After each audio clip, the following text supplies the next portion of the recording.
ጽርሐ ቅድሳቱ ማርያም ዘወርቅ ማይፈድ ወሱራሪሃ ዘመረግድ። የቅድስት ድንግል ማርያም መኖሪያዋ የወርቅ ማፈድ ወይም ግንብ ነው። መሠረቷም መረግድ እንደሚባለው የሚያበራ እጅግ ውድ የሆነ አረንጓዴ የከበረ ዕንቁ ነው። ማፈድ ማለት መጠጊያ፣ ማማ ወይም ግንብ ማለት ነው።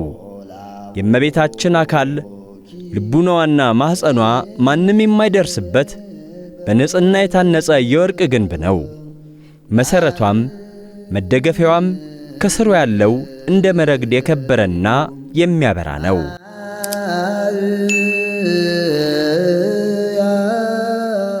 በሀገረ ቂሳርያ ኬልቄዶን አውራጃ በዛሬዋ ቱርክ ኢስታንቡል አካባቢ የመጀመሪያዋ የእመቤታችን የቅድስት ድንግል ማርያም ቤተ ክርስቲያን ሰኔ 20 ታንጻለችና ይህ ታላቅ በዓል በቅድስት ቤተ ክርስቲያን ሕንጸተ ቤታ ተብሎ ይከበራል። ቅዱሳን ሐዋርያት ጳውሎስና በርናባስ አሕዛብን ሰብከው ብዙዎችን አሳምነው ከመለሱ በኋላ ሕዝቡ ቅዱስ ቁርባን የሚቀበሉበት ቤተ ክርስቲያን ስላልነበረ በጸሎትና በሱባኤ ጌታችንን ሲማጸኑት በሱባኤው ፍጻሜ ላይ ቅዱሳን ሐዋርያትን ሁሉ ከያሉበት ወደ ሀገረ ፊልጵስዩስ በደመና ሰብስቦ ከባረካቸው በኋላ ያለ እንጨት፣ ያለ ጭቃና ያለ ውሃ በሦስት ድንጋዮች የእመቤታችንን ቤተ ክርስቲያን አነጸላቸው። ከዚያም ጌታችን የቤተ ክርስቲያኗን ታቦትና መሠረት ወስኖ ንዋየ ቅድሳቷን፣ አልባሳቷንና መሠዊያዋን ካዘጋጀ በኋላ በዚያ የነበሩትን 3 ድንጋዮች የተራራቁትን አቀራርቦ ጥቃቅኑን ታላላቅ አድርጎ ቁመቱን 24 ወርዱን 12 ክንድ አድርጎ ለቅዱሳን ሐዋርያት ሰጣቸው።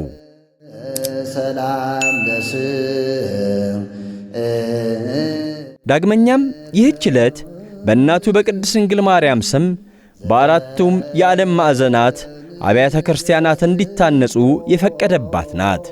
ቤተ መቅደሷን ካነጸ በኋላ በቅዱስ ጴጥሮስ ላይ እጁን ጭኖ በአራቱ ማዕዘን አርሲያሮስ ወይም ሊቀ ጳጳሳት ብሎ ሾመው።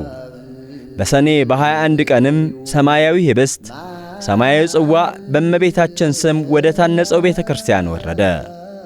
ጌታችንም እመቤታችንን ታቦት ቅዱሳን ሐዋርያትን ልዑካን አድርጎ እርሱ ሰራይ ካህን ሆኖ ቀድሶ ካቆረባቸው በኋላ የቅዳሴን ሥርዓት እንዲያከናውኑና ለሕዝቡ ቅዱስ ቁርባንን እንዲያቀብሉ አዘዛቸው። ለሐዋርያቱም በዚህች ቀን የእጃቸውን ሥራ እንዳይሰሩ ሕዝቡን ሁሉ እዘዟቸው ብሏቸው በታላቅ ክብር ወደ ሰማይ አረገ።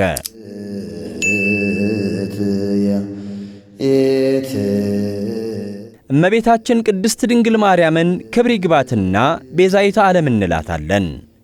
ቤዛ የሚለው ቃል በመዝገበ ቃላት ትርጓሜው ቤዘወ ወይም ተቤዠ ከሚል የግዕዝ ግስ የሚመዘዝ ትርጓሜውም መቤዠት፣ ማዳን፣ መታደግ፣ ማስጣል፣ ከጭንቅ ከባርነት ነፃ ማውጣት፣ ከባለ ዕዳ እጅ መግዛት፣ መዋጀት፣ ለውጥ መስጠት ተብሎ ባለቃ ኪዳነ ወልድ ክፍሌ መዝገበ ቃላት ገጽ 265 ተተርጉሟል።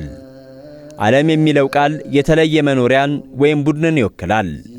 የዳኑት ያመኑትና የተጠመቁት ብቻ ሆነው ሳለ ያልተጠመቁትን ቀላቅለን በክርስቶስ ደም ዓለም ዳነ እንላለን። እመቤታችንን ቤዛዊተ ዓለም ስንል ቤዛነቷ እንደ ጌታ ደም አፍስሶ በቀራኔው ተሰቅሎ በአዳም ምክንያት የመጣብንን መርገመ ነፍስ የጥል ግርግዳ ማፍረስ ማለት አይደለም። ነገር ግን በክርስቶስ አዳኝነትና በእርሷ አማላጅነት ካመንን በኋላ ለሚደርስብን የኀጢአት ውድቀት በአማላጅነቷ ታስጥለናለችና ዋስ፣ መድን፣ ተያዥ ጠበቃ ትሆነናለች ማለታችን ነው። ዓለም የተባለውም በልጇ አዳኝነትና በእሷ አማላጅነት ያመንነው ክርስቲያኖችን እንጂ በልጇ አዳኝነትና የባሕርይ አምላክነት ያላመኑ የእርሷን አማላጅነትና ወላዲተ አምላክነት ያልተቀበሉ ሁሉ ማለታችን አይደለም።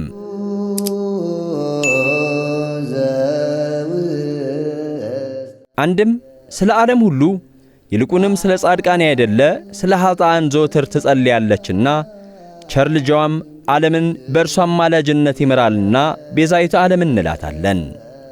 በሐዋርያት ሥራ ምዕራፍ 7 ቁጥር 35 በግብፅ ያሉትን የሕዝቤን መከራ ፈጽሜ አይቼ መቃተታቸውንም ሰምቼ ላድናቸው ወረድሁ፣ አሁንም ና ወደ ግብፅ ልክሃለሁ አለው።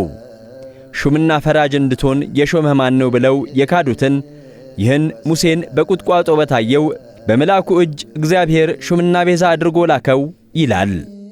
በዚህ ኃይለ ቃል ሙሴ እስራኤልን ለማዳን ሹምና ቤዛ ተደርጎ በመልአኩ እጅ መላኩንና ድንቅ ምልክትን ማድረጉ ተነግሯል። 40 ዓመት ሕዝቡን በድንቅና በተአምራት በምድረ በዳ ስለመራ ይህ ከተነገረለት አምላክን የወለደች እመቤታችን ቤዛዊተ ዓለም ብትባል ምን ይደንቃል? የሙሴ ቤዛነትና ቅድስናው በአምላኩ ታውቆለት ለእስራኤል ዘሥጋ ቤዛ ከተባለ በባሕርያችን የነበረ መርገም የጠፋላት በንጽሕና በቅድስና ጌታን የወለደች እመቤታችን ቅድስት ድንግል ማርያም ቤዛ ብትባል ምን ይገርማል?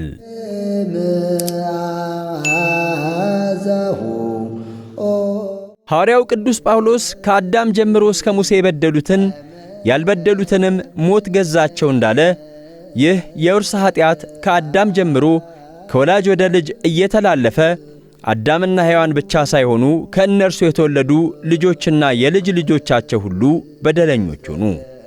የሰው ባሕሪ ጎሰቆለ፣ ኀጢአት ብዙዎችን አጠመደች። ስለዚህም ተላልፈው ለሞትና ለሲኦል ተሰጡ። ነገር ግን ከዚህ ንጽሕት ሆና የተገኘች ቅድስት ድንግል ማርያም ብቻ ናት።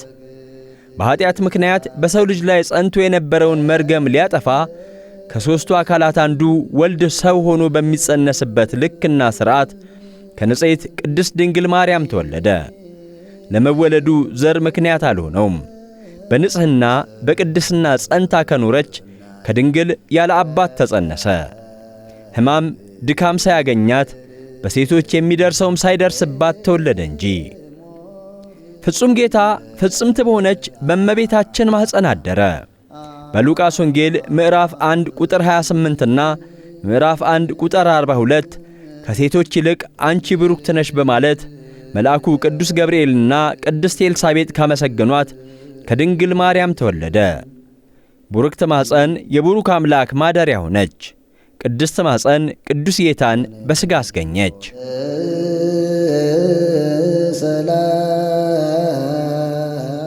ከመርገም በፊት በነበረች ቡሩክት ምድር አዳም ያለ እናት ያለ አባት ተፈጠረ። ዳግማዊ አዳም ክርስቶስም የአዳም የውርስ ኀጢአት ከሌለባት ቡሩክት ማርያም ተወለደ። ከድንግል የተወለደ ጌታ ነውር ነቀፋ የሌለበት ንጹሕ እንደሆነ የወለደችው ድንግልም ነውር ነቀፋ የሌለባት ንጽሕት ናት። እርሱ ለዘላለም ቅዱስ እንደሆነ እርሷም በጊዜ ሁሉ ቅድስት ናት።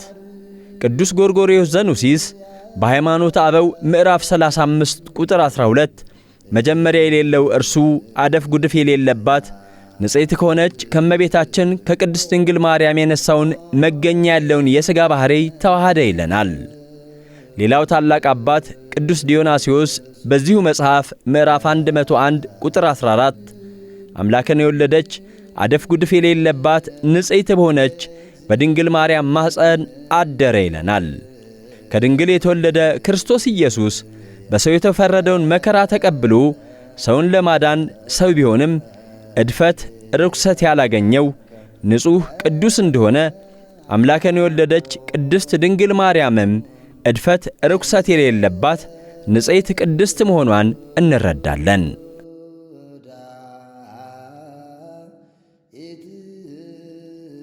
በባሕርየ መለኮቱ ጽድቅ እንጂ ኀጢአት፣ ሕያውነት እንጂ ሟቲነት የማይስማማው አምላክ እናት ትሆነው ዘንድ ከሴቶች መካከል መርጦ ትሕትናን እንደ ዝናር አስታጥቆ ንጽሕናን እንደ አክሊል አቀዳጅቶ ካዘጋጃት ከቅድስት እናቱ ነፍስና ሥጋን ነስቶ በመስቀል ላይ ተሰቅሎ ሞቶ አዳነን።